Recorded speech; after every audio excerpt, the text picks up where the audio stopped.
tout nouveau logiciel. Il s'agit d'un logiciel hydraulique, c'est le logiciel EPANET. Bon, ce n'est pas nouveau en soi, c'est vraiment un ancien logiciel, mais c'est nouveau dans la chaîne carrément, parce que nous sommes habitués à faire le logiciel principalement des calculs des structures. Nous avons déjà eu à faire AutoCAD. Aujourd'hui, nous vous amenons EPANET carrément. C'est un logiciel de calcul et de simulation d'un réseau hydraulique. Ça permet de voir le fonctionnement du réseau d'une manière instantanée et on peut faire aussi une simulation à longue durée qui peut durer 24 heures, 48 heures, 72 heures. Donc pour voir comment le réseau va se comporter euh, d'une manière à longue durée, donc c'est-à-dire un peu à moyen terme, si je peux le qualifier ainsi. Nous voici devant notre machine. EPANET modélise un système de distribution d'eau comme un ensemble d'arcs reliés à des nœuds. Les arcs, ce que nous appelons les arcs, ce sont les tuyaux, les pompes, les vannes. Le nœud en question, les arcs représentent les tuyaux, les pompes et les vannes de contrôle. Le nœud représente le nœud des demandes, des réservoirs et les bâches. Vous voyez, les bâches, réservoirs, on les qualifie aussi de nœuds et nœuds de demande. Qu'est-ce qu'un nœud de demande? Les nœuds de demande sont le point du réseau où les arcs se rejoignent. C'est le point du réseau où il y a le croisement de deux tuyaux. Ce sont des points d'entrée ou de sortie et peuvent également ne pas avoir de débit.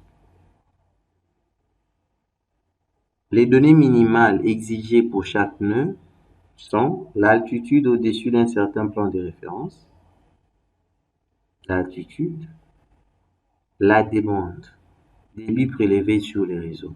C'est en fonction bien sûr de la dotation.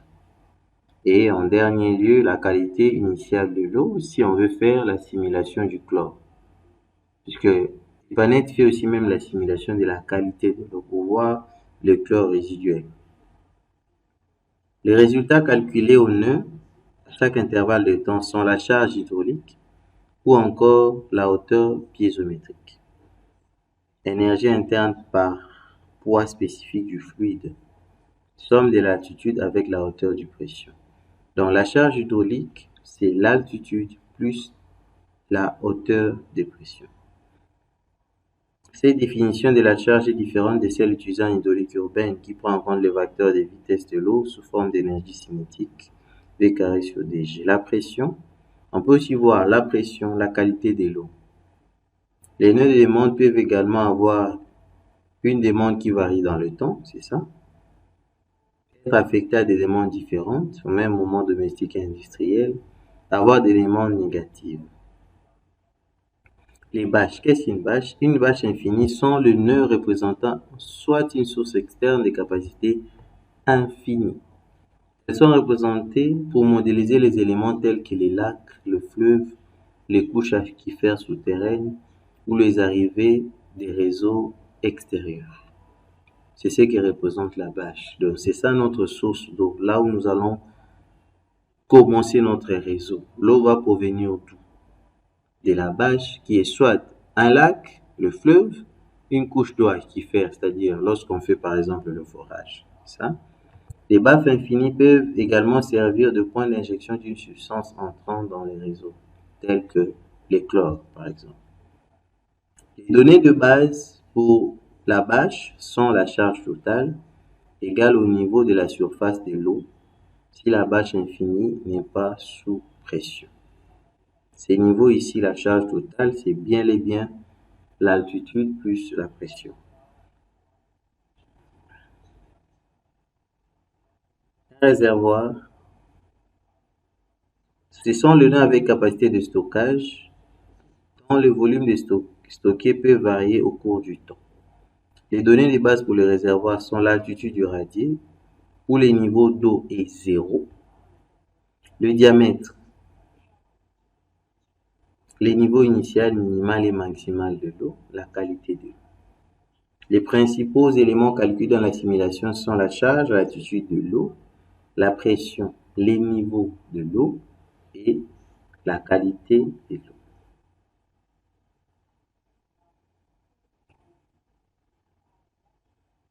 les niveaux dans le réservoir doivent rester entre les minimales et les maximales. Effectivement, les émetteurs, on passe. Les tuyaux sont des arcs qui transportent l'eau d'un point du réseau à l'autre. Les panneaux supposent que les tuyaux sont pleins à tout instant. Effectivement. L'eau s'écoule de l'extrémité qui a la charge hydraulique la plus élevée. Effectivement, altitude plus pression, ou l'énergie interne par poids d'eau, à celle qui a la charge hydraulique la plus faible. Ça respecte le principe de l'écoulement de l'eau. Là où l'eau suit la pente carrément. Les données de base pour les tuyaux sont le nœud initial et final, parce qu'il relie deux nœuds, le diamètre, la longueur, le coefficient de rugosité et l'état. Le tuyau peut être ouvert, fermé ou avec clapet anti-retour. Carrément. On sait que le clapet anti-retour, on le met souvent après la pompe carrément. Les paramètres d'état permettent à des tuyaux de contenir implicitement les vannes de sectionnement et de contrôler les clapets anti-retour qui permettent l'écoulement dans une direction unique. C'est ça même le rôle du clapet anti-retour. Il permet l'écoulement dans une direction unique. Les données des qualités de l'eau sont, ça c'est pour la qualité.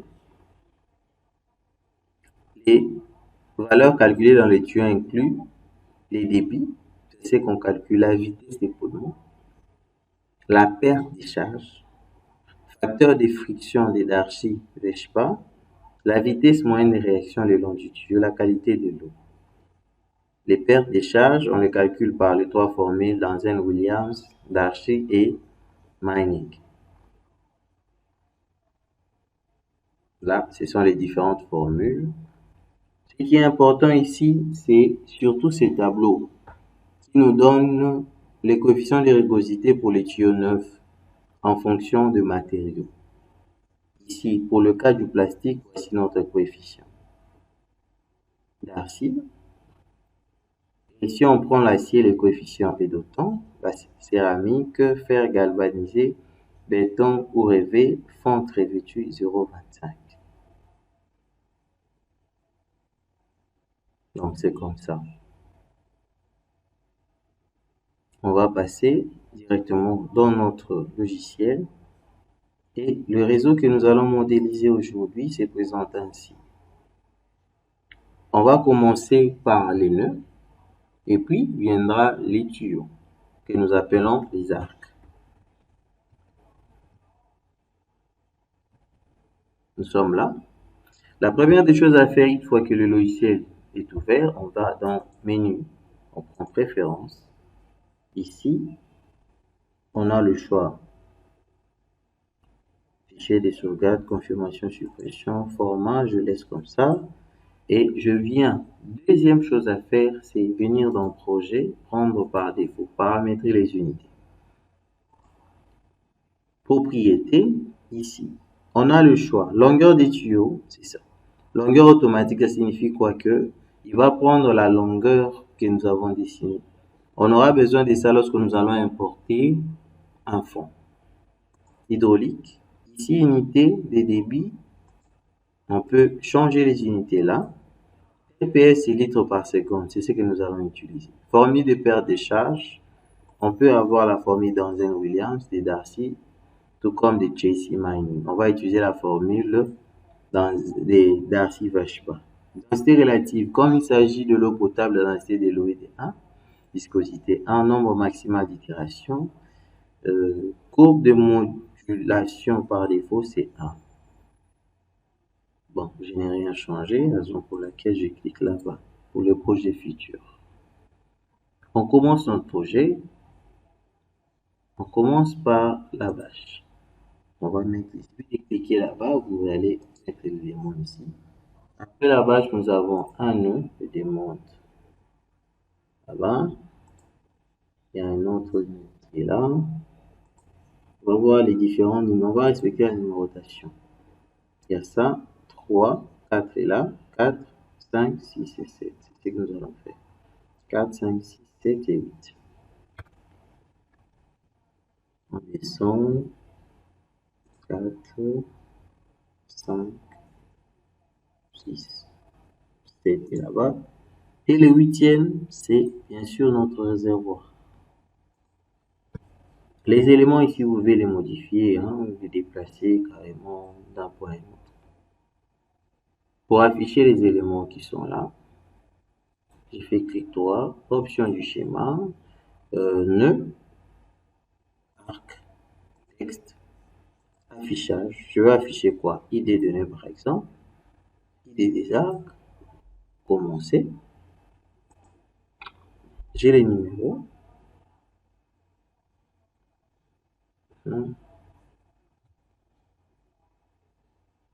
Réservoir, je peux voir nez de demande.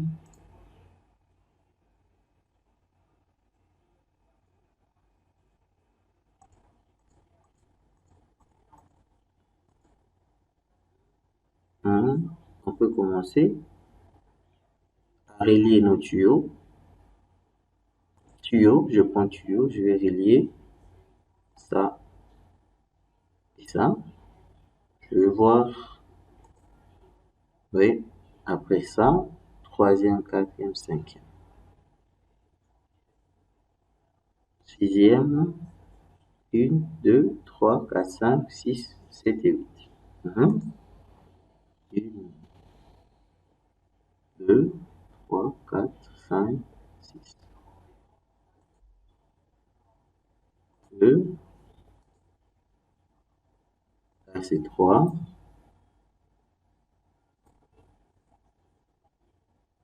5, 6 jusque là. Je vais lier les éléments.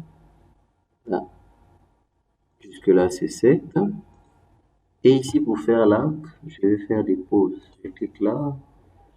Un deuxième point, un troisième, quatrième, cinquième, et puis j'arrive là, je sélectionne, j'ai la forme de mon arc que je peux modifier pour être un peu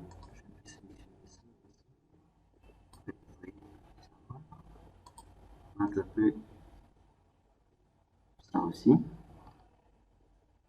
Je sélectionne, je vais laisser ça un peu.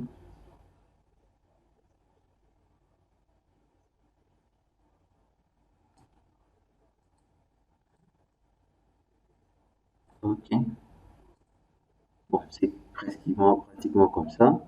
Alors je vais mettre ma vanne. Je prends plutôt la bâche. Là, jusque là.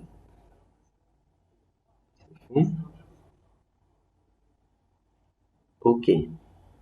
Maintenant, nous allons saisir les données.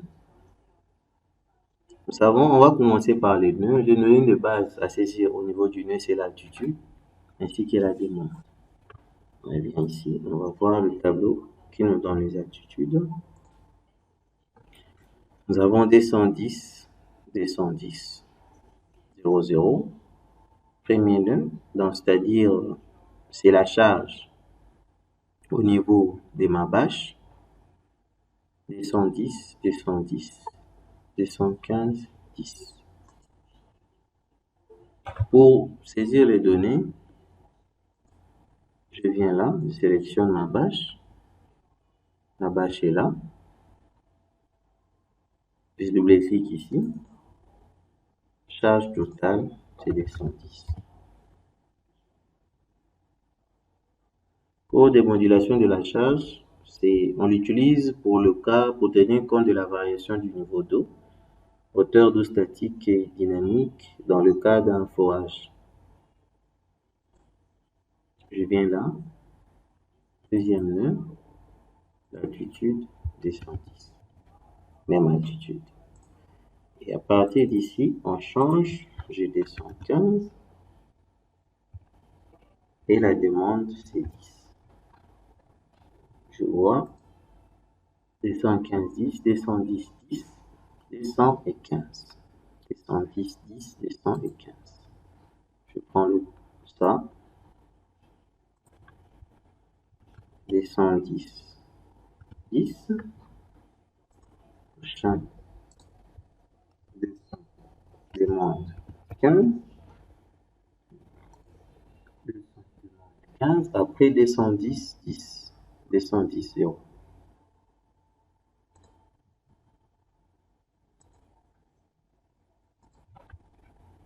et 110, la demande c'est 10.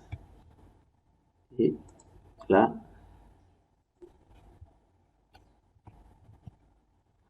c'est 100, la demande est de 0. 110, la demande 0, 210. En fait, les données que nous sommes en train de saisir ici, c'est l'altitude, ça provient de la topographie. Ça, c'est le terrain. Maintenant, nous sommes là au niveau de notre réservoir. L'altitude irradiée, c'est l'essentiel. Niveau initial, le niveau maximal, minimal, 0. Et le niveau maximal chez nous, c'est 6. Niveau maximal, c'est 6. Le diamètre, c'est 20. 20 mètres, carrément. Ok, maintenant on va commencer à saisir les données du tuyau. Pour les tuyaux, on va saisir la longueur, le diamètre, la rugosité. La rugosité, ça dépend du matériau. Pour la rugosité, on va un peu changer. Nous allons prendre un autre matériau. Pour la rugosité, nous allons prendre l'acier, un coefficient de 0,03. C'est ce que nous allons prendre.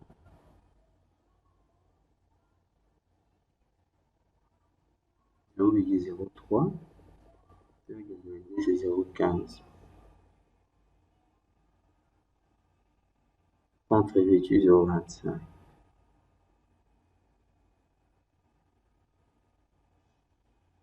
On va faire l'acier.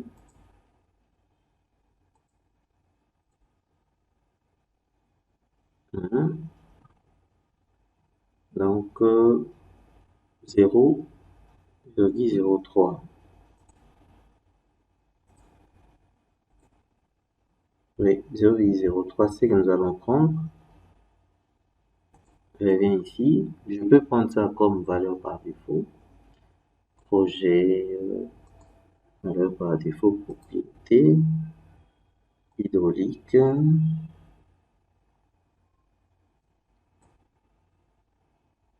Nombre d'itérations, propriété, idée. Bon.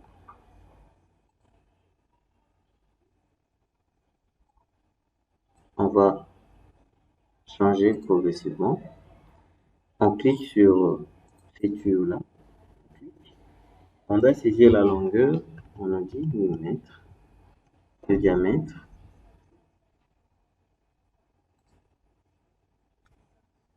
Le diamètre. Et là, je le trouve, j'ai un peu beaucoup d'éléments là. Oui, 1000, diamètre 350. 1350.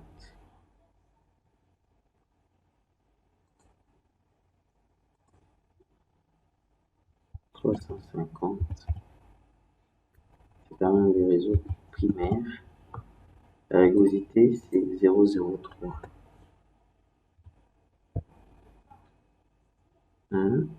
On passe. Deuxième tuyau, c'est 1500 carrément. Demain, je crois c'est 300. Et là, nous avons 0,03.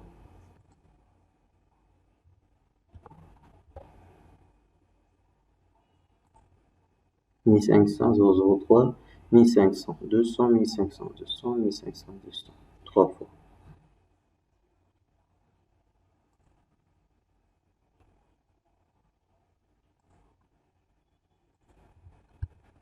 « 1500, 200.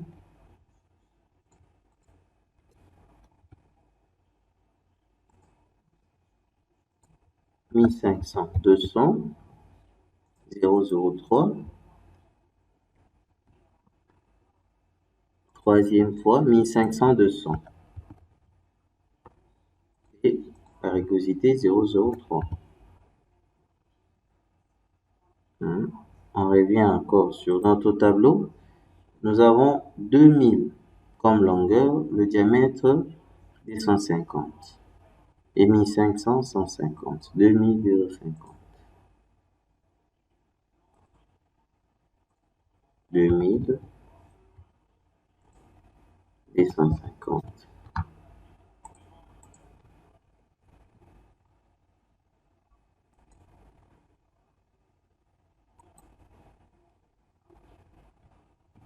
500, 003.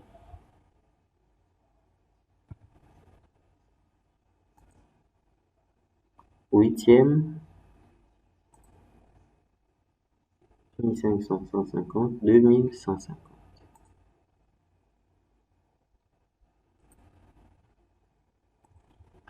150 et 2150.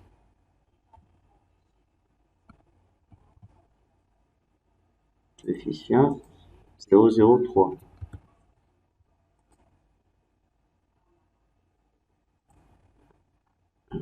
C'est fait. Nous avons saisi les données du nœud, du tuyau. Il nous reste pour la pompe. Pour la pompe, on va définir d'abord la courbe caractéristique. Nous venons là. On clique sur le navigateur. Je clique sur courbe. Je vais définir la courbe caractéristique de ma pompe. Pour la courbe caractéristique de ma pompe, j'ai besoin du débit. J'ai un débit de 42 et une hauteur manométrique de 40. Pour la hauteur manométrique, nous savons que c'est égal à la hauteur géométrique plus les éventuelles pertes de charge. Je clique sur Enter, j'ai ma courbe et là, j'ai fait accepter. Je viens maintenant sur pompe, je clique sur éditer. Quand on parle des courbes caractéristiques, je mets les numéros de ma courbe. Pour la pompe, on peut aussi déterminer la puissance nominale, donner la courbe de modulation des vitesses, changer même l'état, on peut mettre l'état en marche ou fermé. Donc, pour cet exercice, on va seulement faire la courbe caractéristique. Ce fait, on va vérifier en lançant le calcul. Si la simulation est faite pour le nœud 1 n'a pas de connexion en réseau, effectivement, je vais demander c'est où le fameux nœud 1. Le nœud 1. Donc, on va supprimer ça. Supprimer le nœud 1. Bon, on va recréer notre pompe. Là, jusque là. Double clic, courbe caractéristique, je donne le numéro de ma courbe, Enter, je ferme, je lance le calcul. Pour quelle raison? Le nœud 1 n'a pas de connexion au réseau. Donc, on va localiser notre nœud 1, nœud des mondes. Je sélectionne le 1, je supprime le nœud 1, je lance le calcul. La simulation a réussi. Ok. Maintenant, qu'est-ce que je vois comme résultat? Là, la pression, de l'autre côté, les débits. La pression, ça concerne les nœuds, les débits, les tuyaux. Je peux voir leurs valeurs en faisant clic droit, option du schéma. Je coche valeur des arcs. Flèche d'écoulement, je peux mettre ouvert, symbole. C'est bon. Accepter. Voici mes données. J'ai toutes ces données-là de manière graphique. Voici mes données. Maintenant, je peux le voir graphiquement. Bon, d'abord le tableau des arcs. Ici, j'ai les éventuelles vitesses. J'ai les vitesses d'écoulement. Là, j'ai les débits. Concernant les débits, lorsque vous voyez les signes négatifs, cela signifie seulement que le sens d'écoulement est contraire par rapport au sens initial. Nous avons les débits et la vitesse. Les vitesses sont un peu faibles. Donc, pour diminuer la vitesse, plutôt, ici, il faut augmenter la vitesse. Pour augmenter la vitesse, on doit diminuer le diamètre.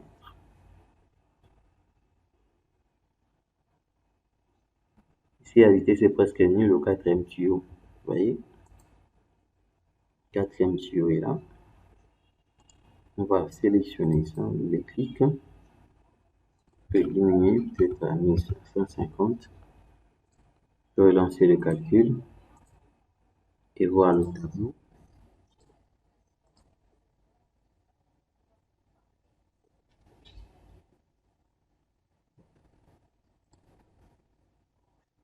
inférieur. Bon, c'est ça notre réseau. Autre résultat qu'on peut exploiter, c'est les graphiques. Pour les graphiques, ça dépend de ce que vous voulez voir. On peut par exemple, graphique d'évolution, les profils longitudinaux, les courbes des niveaux, on n'en a pas. Courbe de distribution, pas encore. Profil longitudinal, on peut sélectionner différents nœuds. Je commence par là, ajouter. Donc pour tous les nœuds, c'est le profil en long, le quatrième, cinquième, 6,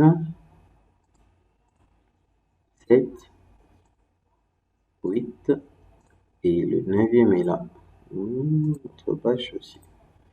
On va voir le profil en long de quoi? Pression, altitude, bon, ça dépend de ce que je veux voir. Je veux voir la pression. On va commencer par les altitudes. Voici les altitudes. Ici, nous sommes à 210. Le point 6, le nœud 6, je vois ça. Le nœud 6, c'est ça. C'est vraiment à une cote inférieure là. Vous voyez, c'est 200. Le reste, c'est au-dessus. Donc, comme c'est inférieur, on peut voir sa pression. Là, c'est 47. C'est la plus grande pression, c'est normal. Et au-dessus, c'est notre réservoir, 250 mètres d'altitude. À part ça, on va encore revenir ici pour exploiter toujours profil longitudinal, à présent pour la pression qui existe, qui règne carrément. Je vais le faire pour tout ça. Je commence là, ajouter, ajouter, ajouter, ajouter, ajouter, ça, ajouter, 8e et ajouter. On va faire descendre le premier, je prends ça, je clique sur descendre, il va aller jusqu'en bas. Et là, je fais ajouter. Là, j'ai le profil de pression. Profil de pression qui donne directement la valeur de la pression. On est 2, nous sommes là, c'est vraiment presque 0.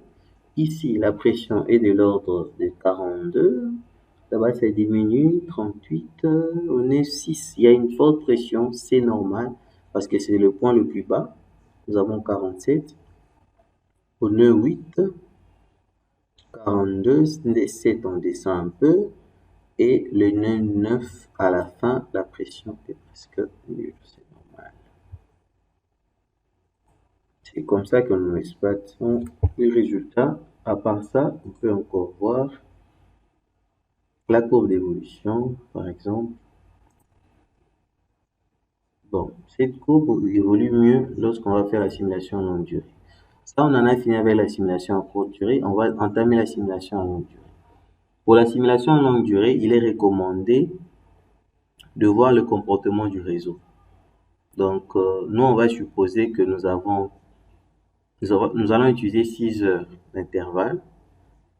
Supposer que pendant 6 heures, il n'y a pas de changement. Donc, il n'y a pas de changement. La consommation est la même. Pour ce faire, on va aller sur données. Nous allons sur données et au niveau du données, on va aller sur options. Nous sommes sur options, on va prendre le temps d'abord. On va faire une simulation. La durée totale est de 72 heures. L'intervalle hydraulique d'1 heure. Maintenant, l'intervalle pour la courbe de modulation ici. Bon, ça dépend. Si vous mettez 1 heure, c'est que vous allez saisir 24 données. Si vous mettez 4, c'est que vous allez saisir 6 données. Nous allons mettre 6 pour saisir que 4 données. Débit de la courbe de modulation à 6 heures. OK. Et Enter, c'est bon.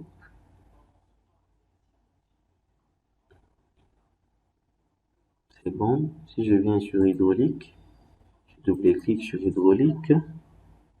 Je vois là, j'ai ma courbe des niveaux par défaut, c'est 1. Et je vais créer cette courbe-là, courbe de modulation 1. Je double-clique sur ça. Je vais saisir les différentes valeurs Là, concernant les fluctuations, je commence. Je suppose que les 0 à 0,8 par exemple, 0,8 en modulation.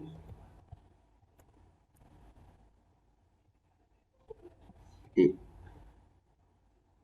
on change le matin. Nous avons l'heure de pointe 1.3. Après, nous aurons 1. Et là, nous aurons 1.2. 31. Voici ma courbe des variations. Là, nous sommes pendant les heures creuses, les heures de pointe, le matin, à midi et précisément vers le soir, lorsque les gens vont se laver et utiliser l'eau pour manger. 1,2. Je clique sur accepter. Là, j'ai vérifié qu'au niveau des options hydrauliques, la courbe de modulation par défaut 1 sera attribuée à tous mes nœuds carrément. À présent, je peux lancer la simulation une fois. Et là, ici, vous voyez, je vais faire la simulation en longue durée. Qui est le 6 jours 1, il va commencer à 12 heures. 12 AM.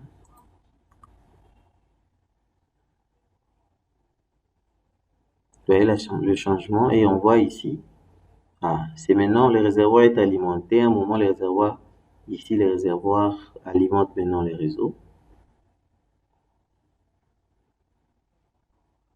Jour 2, il va aller jusqu'au 3e jour. S'il y avait des pressions négatives, il allait le dire carrément. Nous sommes déjà au 3e jour. Et sur EPANET, lorsque vous lancez la simulation, le symbole que la simulation tient, on le voit là.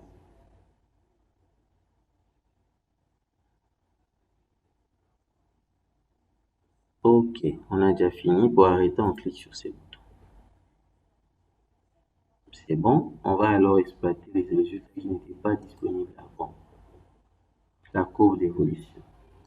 Par rapport à quel nœud ici, par exemple, je vais prendre ces nœuds ici, le nœud ajouter,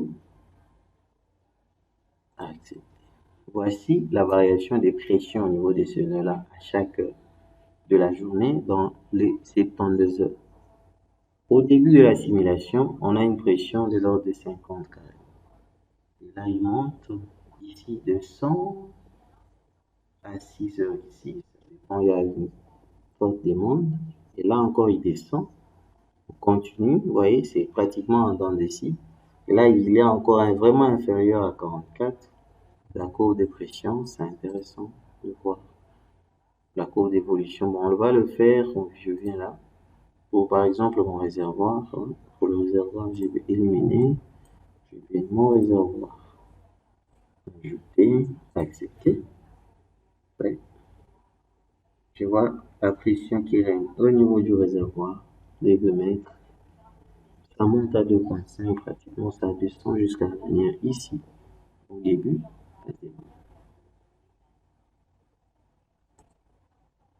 Ça, on vient là-bas, on va voir autre chose qu'on peut voir. Il n'y a pas de courbe de niveau, courbe de distribution d'eau non plus. Pour les arbres, pour le nœud, balance en eau, non. Profil longitudinal pour les pressions, pour l'altitude des mondes de base. Voir le profil pour la charge. La charge, c'est l'altitude plus la pression. Il va juste additionner. Ça va passer. Là, j'ai juste pris un élément et je me dois de prendre le tout. C'est la valeur de la charge. Ok, c'est de cette manière qu'on fait. Bon, merci d'être attentif. À la prochaine.